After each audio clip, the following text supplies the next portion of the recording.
Dennis Brown is back with us. He's got a check of our forecast for us. What's up, my man? How are you? I'm good. How are you guys doing? You didn't blow away today like me? Almost.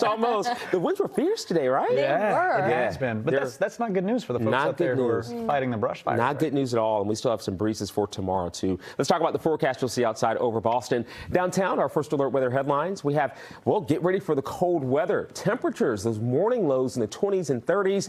Still some more breezy winds with brush fires possible. And some rain on the way for some. But that window is kind of closing a little bit later on this week. Look at the temperatures. We're in the 40s for Boston at 45 degrees, 47 in Barnstable, Nashua and Lawrence at 42 degrees, and we're at 48 right now in Taunton. So as we go through the next several hours, the temperatures will continue to fall. Look at these numbers. Upper 30s at 9, 36 at midnight. Temperatures will continue to fall. I'm thinking the 20s and 30s early in the day, right at freezing in Boston at 7 o'clock in the morning. So let's talk about this. A first freeze for Boston. Well, the average first freeze is November 5th. We're a little late on that. But last year, around November 12th, right on target, we reached 31 degrees. So we're going to have to watch the thermometer as we go through tonight and think about the pets and your plants and your elderly neighbors as well. Early in the day, we'll have temperatures in the upper 20s for Worcester, about 31 degrees or so for Boston. We go into the afternoon, reaching the mid 40s for many areas as opposed to the 50s today.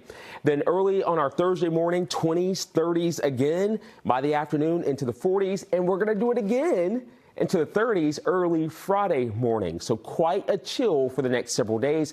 You'll see those morning temperatures rising into the upper 30s by Saturday morning and the low 40s going into Sunday morning. But let's now turn that attention from the chill to the wildfires. When we talk about the above normal wildfires for just the state here, you're going to see that the average April, we'll usually see about 281 wildfires. Just this month for the Commonwealth, 261 wildfires. This has been unusual. There's definitely a change in our climate. You can see that typically for April, it's right there at 281. And for most Novembers, it's 21 wildfires for the state. So this is quite unusual for us.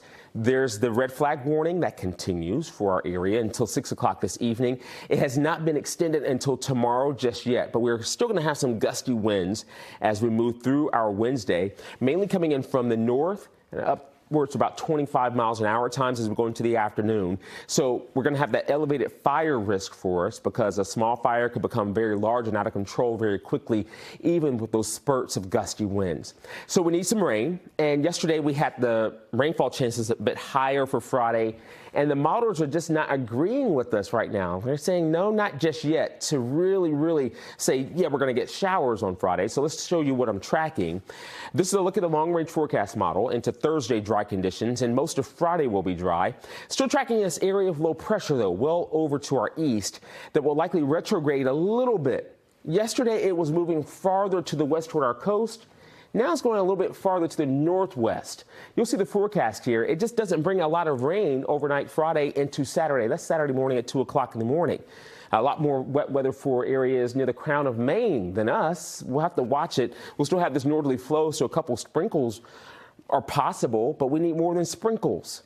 We need somewhat of a, I don't want to say it, but we kind of need a tropical system to sit over us and give us a few inches of rain to really help out the drought and especially the wildfire situation. But as we look at the forecast for this weekend, it's not great. We'll have another chance as we look at the 10-day forecast going into maybe, we'll talk about maybe Monday, but temperatures in the upper 50s by then. And you'll notice as we go into, well, you'll see even next week we'll have a chance of rain. That's going to happen next Wednesday.